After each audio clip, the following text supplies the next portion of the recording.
अस्सलाम वालेकुम नाज़रीन, मेरा नाम हमदोश अदनान है और उम्मीद करता हूँ कि आप तमाम लोग खैर खैरियत से होंगे, अपने घरों में महफूज होंगे और खुशबाश होंगे। नाज़रीन, आज का जो टॉपिक है वो बहुत अहम होने वाला है। वो ये एक ऐसा टॉपिक है जो ना सिर्फ हमारी रोज़मर्रा ज़िंदगी का मामूल बन चुका है, बल्कि कहीं ना कहीं हम इस चीज़ का शिकार हो रहे हैं। ये वो टॉपिक है जिसे इंडिया अपनाता आ रहा है और हम पाकिस्तान के हुक्मरान, पाकिस्तान के इदारे इस चीज़ से बिल्कुल वाकिफ नहीं है, बल्कि वाकिफ हैं लेकिन काउंटर नहीं कर रहे। और उसका इम्पैक्ट ये आ रहा है कि पाकिस्तान का जो इमेज है वो डिग्रेड हो रहा है, इमेज खराब हो रहा है among national and international interest. अब बात यह है कि ये टॉपिक है इम्पैक्ट ऑफ इंडियन सिनेमा और बॉलीवुड इन पाकिस्तानी यूथ।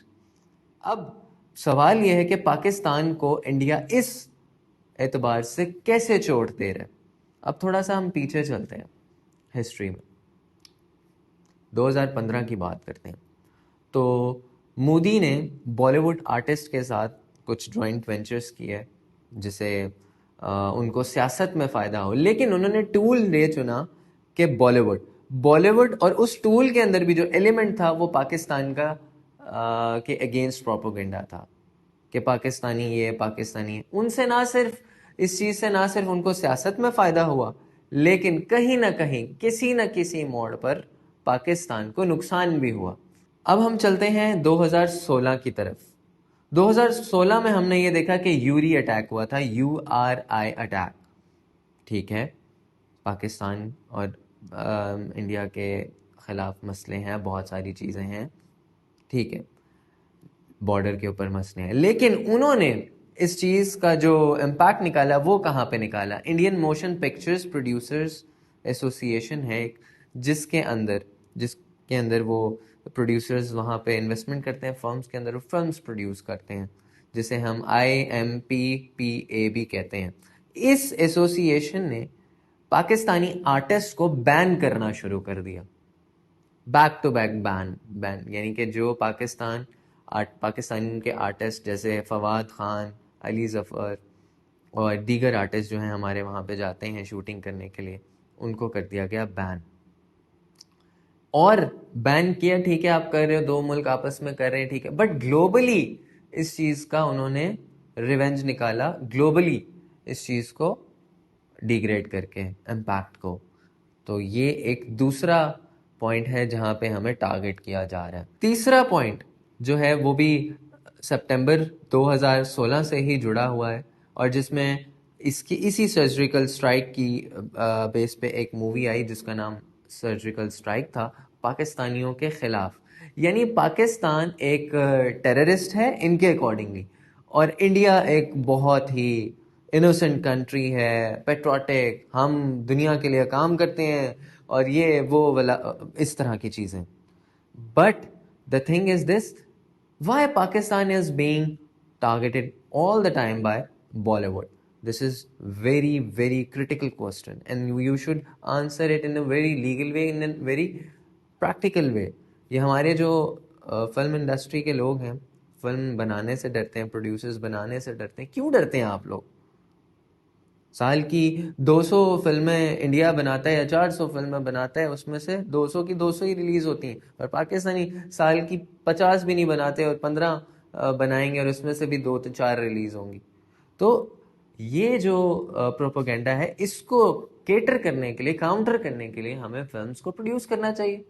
अब बात की जाए दिसंबर 2018 की, जिसमें मोदी कुछ आर्टिस्ट से मिलते हैं, एक्टर्स से बॉलीवुड के, जिसमें शाहरुख खान थे, जिसमें कंगना थी, जिसमें जैकी श्रॉफ थे, जिसमें आमिर खान थे, ऐसे नाम जो एक्टर्स हैं वो। और उन्होंने उसमें ये कहा कि बॉलीवुड एक ऐसा टूल है जो ना सिर्फ हमारी इकॉनमी को उठा सकता है फिल्म्स का, बल्कि किसी की भी इकॉनमी और इमेज को डिग्रेड भी कर सकता है। And then they choose their neighbour country Pakistan इस पॉइंट ऑफ व्यू से।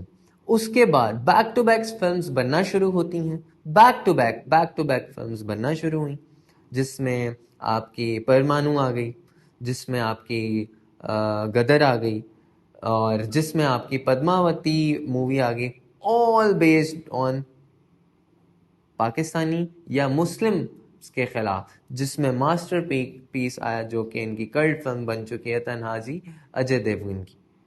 उसमें भी इन्होंने मुगल्स को यानी मुसलमानों को डिग्रेड दिखाया। पानीपत की मूवी आई जिसमें अहमद शाह अब्दाली का जो किरदार अदा किया वो किया संजय दत्त ने, उसको भी इन्होंने डिग्रेड तरीके से दिखाया जो कि बनता नहीं था।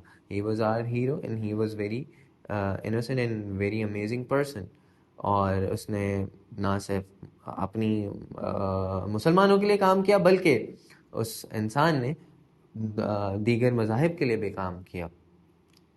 वही बात आ जाती है, कल्ट पिक्चर्स का ट्रेंड चलता रहा और अभी भी। अब हाल ही में जो हमारी जो पाकिस्तान इंडिया की वॉर चली है कुछ अरसा पहले, उसकी बेस के ऊपर भी एक फिल्म का स्क्रिप्ट आ रहा है जो कि अक्षय कुमार, सुनने में यार रिसोर्सेज से पता चला और हमारी जो इंटरनेट की रिसर्च है उससे पता चला कि अक्षय कुमार उसका लीड रोल होने वाले। सवाल ये है कि पाकिस्तान क्या कर रहा है इसको करने के लिए, काउंटर कर रहा है या नहीं कर रहा, और इसके हमने पॉसिबल स्टेप्स क्या लेने हैं। हमारी यूथ के ऊपर इतना असर पड़ा है और वो क्या असर है। इंडियन लैंग्वेज को अडॉप्ट कर रहे हैं, इंडियन कल्चर को अडॉप्ट कर रहे हैं, मुसलमान अपनी सकाफत को भूल रहे हैं। Our heroes, where are our heroes, कहाँ हैं हमारे हीरोज। ये सब जो लोग हैं, हमने पाकिस्तान ने इसको काउंटर करना है। अब जो सॉल्यूशंस हैं वो ये हमारे एग्रीकल्चर है डिपार्टमेंट, हमारे सॉफ्टवेयर इंजीनियरिंग के डिपार्टमेंट्स हैं, आईटी जिन्हें हम कहते हैं, हमारे आर्मी के डिपार्टमेंट्स हैं, हमारे बहुत सारे और डिपार्टमेंट्स हैं, इवन हमारे civil forces, police, traffic police, इस तरह के डिपार्टमेंट्स जो हैं वो अपने इमेज को स्ट्रॉन्ग करने के लिए फिल्म्स बनाएं और वो सिनेमा में गवर्नमेंट जो है उसको रिलीज करे।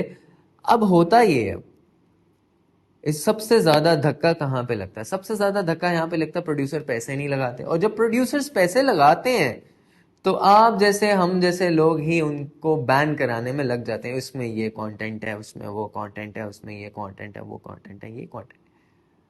देखो सोसाइटी के अंदर तो नॉर्म्स चल रही हैं और चलेंगी, और ये हम रोक नहीं सकते।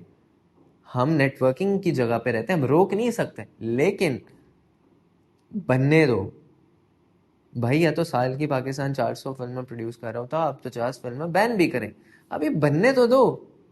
Late the charisma, let the charm begins. और उससे हमारी इकॉनमी को भी वो होगा, उस पर आप टैक्स लागू करो। टैक्स तो फिल्मों के अंदर होता है और बहुत ज़्यादा होता है। अभी अभी हुमायूं सईद की जो फिल्म आई थी लव गुरु, आई गेस बहुत अच्छा था, और मैंने देखा कि बॉक्स ऑफिस में हाउसफुल 5 की फिल्म को उन्होंने पीछे छोड़ा। बात यह है कि पाकिस्तानी फिल्मों को प्रमोट किया जाए। हमारे बहुत सारे यहाँ पे शिद्दत पसंद जो लोग हैं वो फिल्मों को बैन कर देते हैं एक्सट्रीमिस्ट के बिहाफ पे। तो बैन ना करें, ठीक है, उसमें कंटेंट होता है, उस कंटेंट की कटिंग की जाए। जो कंटेंट है जो आपको लग रहा है वो अंदर, तो सेंसर बोर्ड किस लिए? सेंसर बोर्ड को उसका अपना काम करने दिया जाए, इदारों को उनका अपना काम करने दिया जाए। जो शिद्दत पसंद लोग हैं उनसे हमें जान छुड़वानी चाहिए, इसका ये पॉसिबल सोल्यूशन है। और हमारी पाकिस्तान आर्मी से गुजारिश है कि पेट्रोटिज्म की फिल्मों को फरोग दें।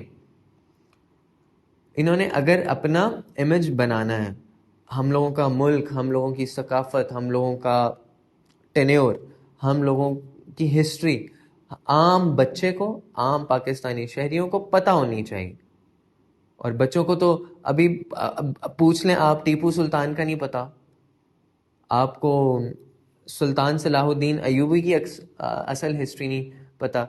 आपके पेरेंट्स भी और हम सब सिर्फ एक सोशल मीडिया पोलराइजेशन के कल्चर को फ़रोग दे रहे हैं, और जो हम फ़रोग दे रहे हैं वो गालम गलोच है। पिज़्ज़ा, बर्गर्स वगैरह हम रेस्टोरेंट्स में चलेगा, इस तरह की चीज़ें। But you should give the real knowledge, real history of Pakistan, and then you have to produce that content via films. तो ये एक पॉसिबल सॉल्यूशन है जिसको हम लोगों को करना चाहिए। इसके बगैर आप भी कहीं खड़े हुए होंगे, मैं भी कहीं खड़ा हुआ हूँगा, और जो हमारे दरमियान एक वॉर हो रही है, प्रोपेगेंडा वॉर, जैसे फ्रांस और जर्मनी की आपस में हुई थी, उसको भी तो काउंटर करना है ना हम लोगों को। तो ये था आज का हमारा एक छोटा सा ब्लॉग। उम्मीद करता हूँ इसकी रिसर्च एनालिसिस आपको पसंद आया होगा, और इसके साथ साथ हमदोश अदनान को इजाज़त दीजिएगा, और हमारा चैनल लाइक करें, शेयर करें, सब्सक्राइब ज़रूर कीजिएगा। अल्लाह निगहबान।